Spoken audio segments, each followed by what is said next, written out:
पाकिस्तान और अफगानिस्तान की सीमा एक बार फिर गोलियों, धमाकों और बयानों के बीच सुलग रही है। मंगलवार की रात सीमा पर जो हुआ उसने दोनों देशों के रिश्तों में फिर से बारूद भर दिया है।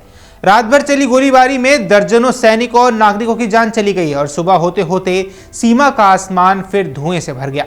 तो सवाल अब सिर्फ सीमा पार की झड़पों का नहीं है, बल्कि पाकिस्तान की आंतरिक सुरक्षा का भी है।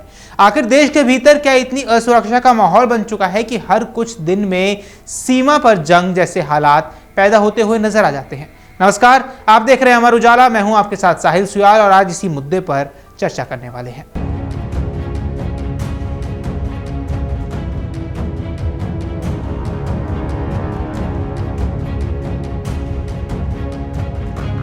मंगलवार रात की शुरुआत तो महज गोलियों की तरतराहट से हुई, लेकिन कुछ ही घंटों में हालात बेकाबू हो गए। मीडिया रिपोर्ट्स की माने तो पहली झड़प की खबरें सामने आने के कुछ ही घंटों बाद पाकिस्तान ने अफगानिस्तान के कंधार प्रांत में हवाई हमले कर दिए। पाकिस्तानी सेना का दावा है कि अफगान तालिबान ने दक्षिण पश्चिम और उत्तर पश्चिम सीमा चौकियों पर हमला किया था, जिसे सेना ने नाकाम कर दिया। लेकिन इन जवाबी हमलों में कंधार के स्पिन बोल्डक इलाके में 20 तालिबान लड़ाके मारे गए। मीडिया रिपोर्ट्स की माने तो यह हमला बुधवार सुबह हुआ, यानी पूरी रात दोनों ओर से गोलीबारी लगातार चलती रही। रात भर चली जंग में 30 लोग मारे गए। पाकिस्तानी सेना के बयान ने स्थिति की भयावहता को और ज्यादा साफ कर दिया है। सेना ने कहा कि यह हमला ऐसे इलाके में हुआ है जहां गांव दोनों तरफ बटे हुए हैं, यानी नागरिक बस्तियां सीमा के दोनों ओर फैली हुई हैं और गोलियां आम लोगों के घरों तक पहुंच गई। पाकिस्तान का दावा है कि उसकी उत्तरी पश्चिमी सीमा पर रात भर चली झड़प में 30 लोग मारे गए हैं, लेकिन यह आंकड़ा अफगानिस्तान की ओर से दिए गए दावे से बेहद अलग है। काबुल की तरफ से जवाब आया। अफगानी अधिकारियों ने बताया कि सीमा पर हुई हिंसा में 15 नागरिकों की मौत हुई है और दर्जनों लोग घायल हुए हैं। रॉयटर्स की रिपोर्ट बताती है कि पाकिस्तान के औरकजई जिले में भी झड़प हुई, जिसमें पाकिस्तानी अर्धसैनिक बल के 6 जवान मारे गए हैं। अफगान तालिबान के प्रवक्ता जबीउल्लाह मुजाहिद ने आरोप लगाया है कि पाकिस्तानी फोर्स ने बिना उकसावे के हल्के और भारी हथियारों का इस्तेमाल किया। ये वही मुजाहिद है जिन्होंने कुछ दिन पहले पाकिस्तान को चेतावनी दी थी कि अगर हमारे इलाके में हमला हुआ तो हम जवाब देंगे, और अब वही हो रहा है। एक के बाद एक जवाबी कार्रवाई लगातार की जा रही है। मीडिया रिपोर्ट्स की माने तो राज्य संचालित पाकिस्तान टेलीविजन ने बताया है कि सेना ने तालिबान के ठिकानों को निशाना बनाया, उनके टैंक को नुकसान पहुंचाया और कई आतंकियों को भी ढेर किया। यह भी दावा किया गया है कि टीटीपी का एक शीर्ष कमांडर बदले की कार्रवाई में मारा गया है। लेकिन सवाल उठता है कि क्या यह सीमा की सुरक्षा का मामला है या पाकिस्तान की अंदरूनी अस्थिरता का नतीजा है। अफगान तालिबान ने अपने आधिकारिक बयान में कहा कि उन्होंने कई पाकिस्तानी सैनिकों को मार गिराया है, उनके हथियार और टैंक जब्त कर लिए हैं और कुछ ठिकानों पर कब्जा भी कर लिया है, ऐसा तालिबानी सरकार का कहना है। वहीं यह बयान केवल जंग का नहीं बल्कि मनोवैज्ञानिक दबाव का भी संकेत है। काबुल का संदेश साफ है कि हम अब पहले जैसे नहीं हैं। अगर पाकिस्तान हमला करेगा तो उसे जवाब जरूर मिलेगा।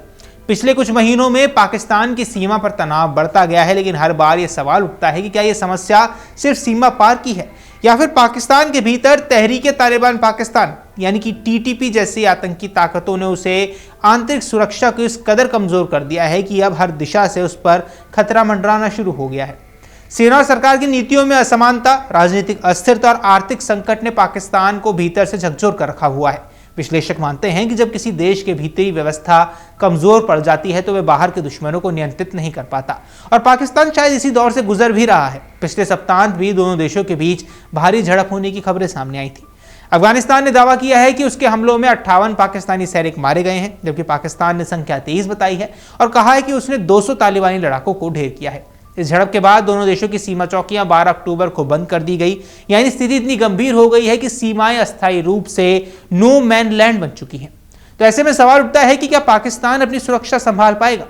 अब पाकिस्तान ने 48 घंटे के संघर्ष विराम की घोषणा की है, लेकिन यहां पर भी सवाल उठता है कि क्या यह संघर्ष विराम स्थायी शांति ला पाएगा या नहीं, क्योंकि हर बार जब गोलीबारी रुकती है तो कुछ ही दिनों में फिर वही हालात लौट आते हैं। क्या पाकिस्तान अपनी सीमा की सुरक्षा के ज्यादा भीतर के आते नेटवर्क को खत्म कर पाएगा या इस पर ध्यान देगा, या फिर हर बार जवाबी कार्रवाई के नाम पर देश के भीतर की कमजोरी छिपाने की कोशिश करेगा। पाकिस्तान की सीमाएं आज से भौगोलिक सीमाएं नहीं रह गई हैं, वे उसके राजनीतिक और सुरक्षा तंत्र की दरारों का आईना भी बन चुकी हैं।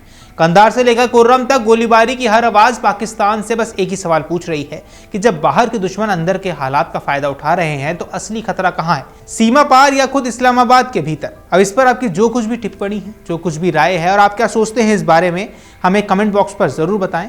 बाकी ऐसी अपडेट्स के लिए अमर उजाला के साथ आप जुड़े रहें। बाकी ऐसी वीडियोस आपको लगातार मिलती रहेंगी। फिलहाल के इस वीडियो में इतना ही। नमस्कार।